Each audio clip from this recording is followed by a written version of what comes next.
All right, let's do this. Welcome, ladies and gentlemen, back to the Dish Sleeper Farmer Cigar Garage Talks. How's everyone doing tonight? Well, it's daytime. Um, Homeschooling Mama is grading a bunch of schoolwork today, and she doesn't want to do anything tonight. Just wants to hang out, have some family time all night. I'm all for it, by the way.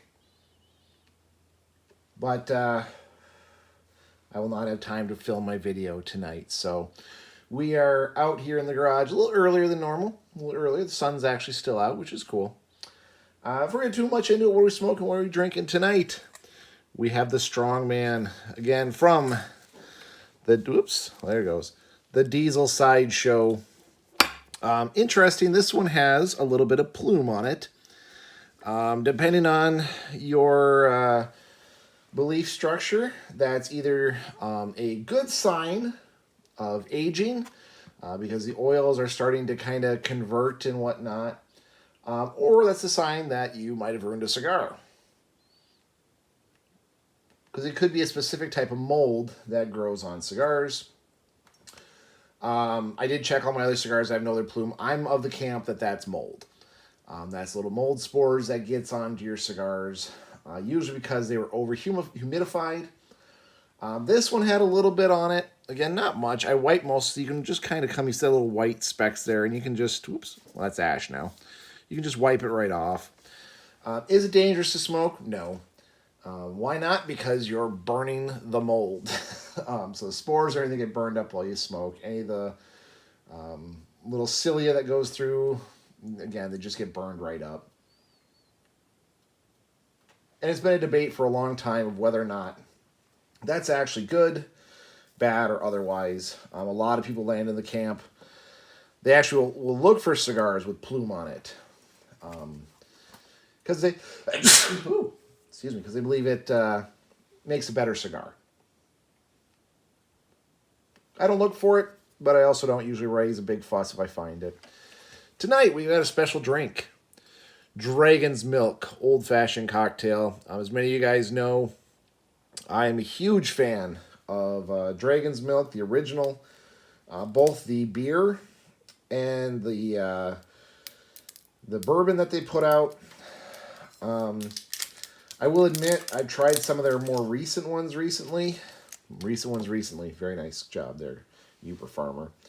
I'm not a fan of what they're doing. They're doing some recipe changes, so some of their quality has gone down, in my opinion. But we're going to try their pre-made old-fashioned on the rocks, because that's how you're supposed to have these cocktails. I figured that was a good drink to pair with a strongman cigar. So let's give this a try here.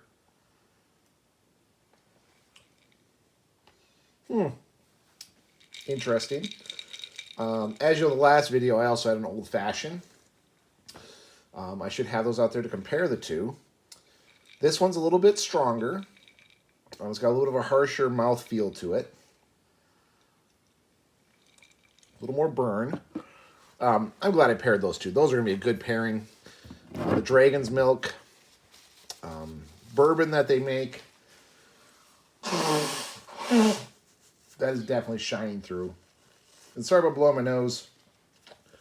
Coming down with something sinusy, but no big deal. Anyhow, what are we talking about tonight? As you might have seen the video, homeschooling gone too far. We had an interesting week, an interesting conversation, mind you. Now, first, some background story. As you guys know, if you have been watching the videos for any length of time, we homeschool, clearly. Homeschooling Mama, clearly, is the teacher. But we, about 3 years ago, had our kids start their own business. It was part of a lesson, actually. We were learning about entrepreneurship. We were learning about economics, starting a business, what it took, what it didn't take. So as a summer project, we said, all right, kids, you need to run a business. Pick any business you want. So they did some research, they did some thinking. And then suddenly, like, you know what? People tell us that we make the best jams and jellies. So they wanted to run a farmer's market booth where they sell jams and jellies. Sounds like fun. These farmer's market booths are kind of, catch as catch you can. I don't really see anyone making big chunks of cash and whatnot, but I told them, okay, as we do, we like in situ or in situation learning.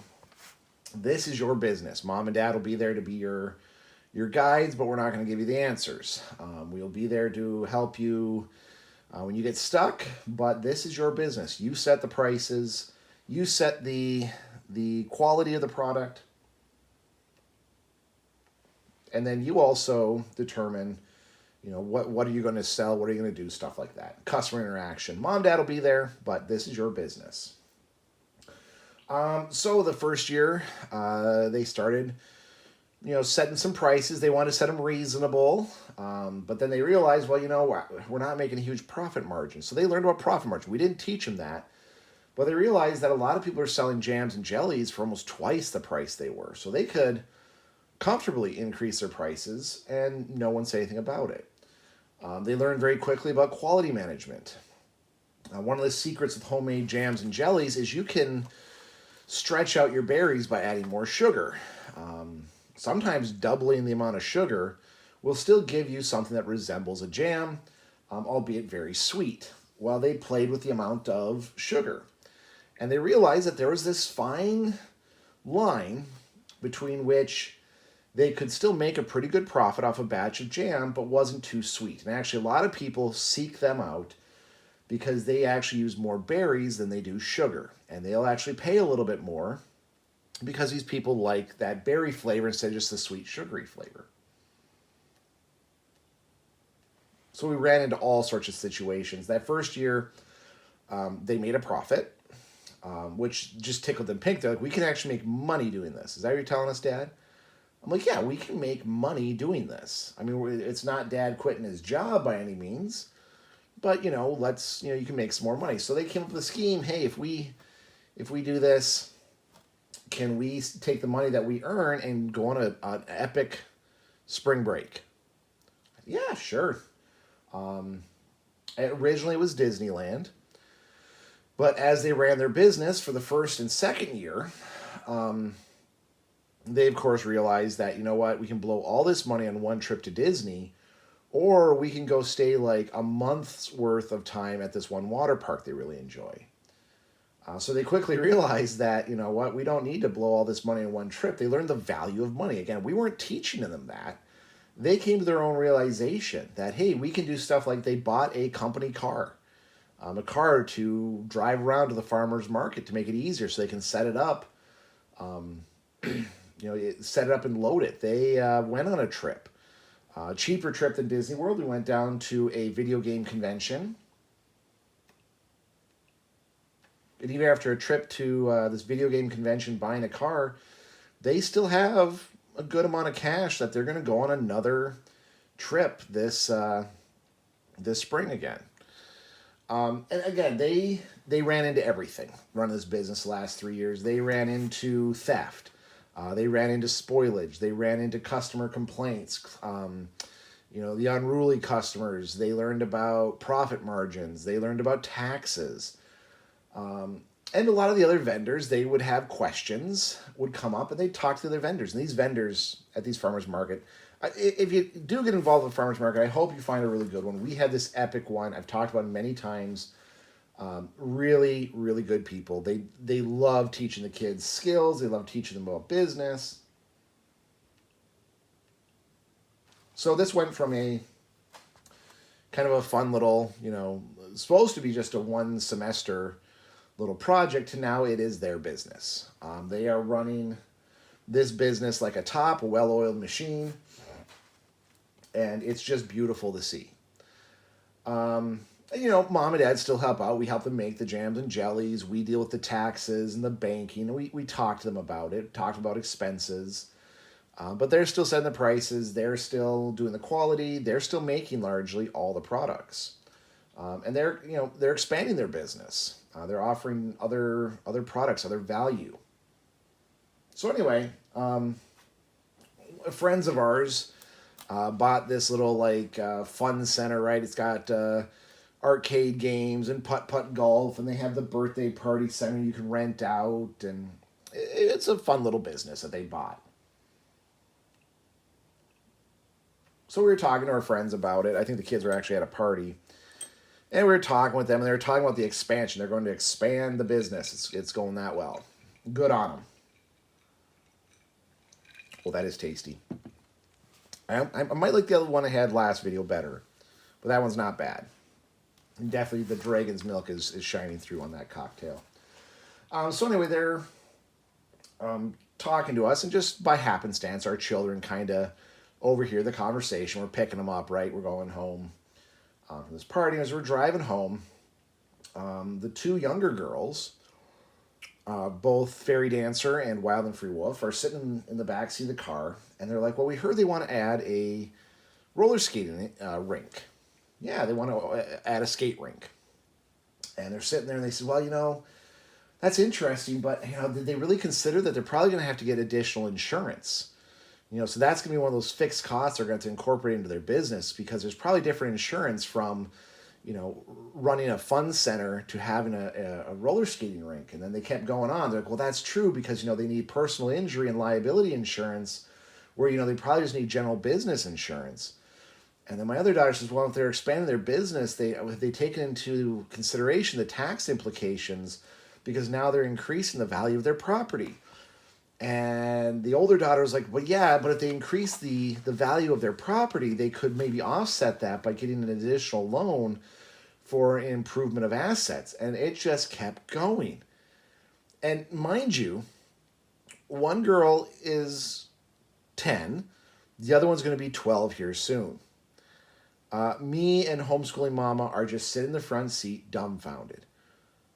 What did we do? What did we do as homeschoolers that our daughters are talking about mitigating risk? They're talking about business plans. They're talking about a meta-analysis of what the business needs. So much so that I don't know if our friends took this into consideration, everything that my daughters were talking about. They were talking like true executives, like business consultants. Mind you, they've just been running farmers market business for the last 3 years. But, we encourage autodidactic. So when they have a question about their business they want to run and how they want to run it, they are charged with finding the answers. Mom and dad don't give it to them.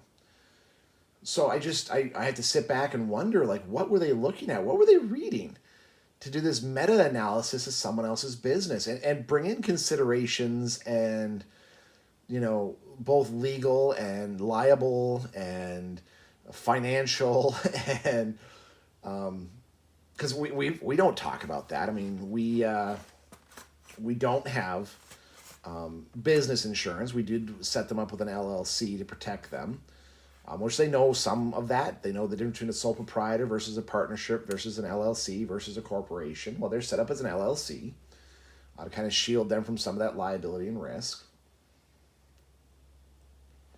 We never really talked about getting insurance for our business, but clearly it's something they have thought and talked about.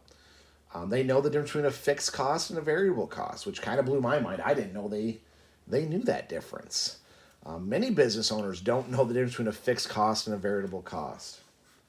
They're talking about what type of revenue it would bring in, what type of opportunities, cost analysis. Again, it was kind of at that younger level, but intense ideas.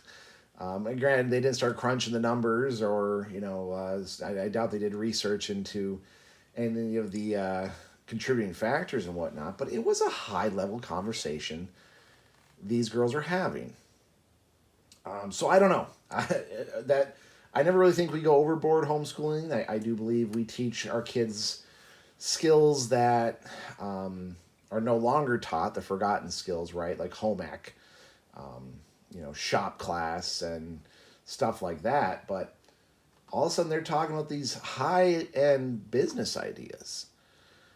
So I don't know if I should be proud or scared. What do you guys think? Is this something that I should be running to the hills? I've taken their homeschooling a little too far? Or is it something I should sit back and be proud of? I guess my two daughters could become business consultants, right? They've already run a successful business, and clearly they have a knack for the management of it. I do have some macro and microeconomics books. Maybe I should break those suckers out. I haven't yet. I kind of left those on the shelf when we're doing this whole business plan thing because I thought it was too intense of a topic. Boy, am I probably wrong.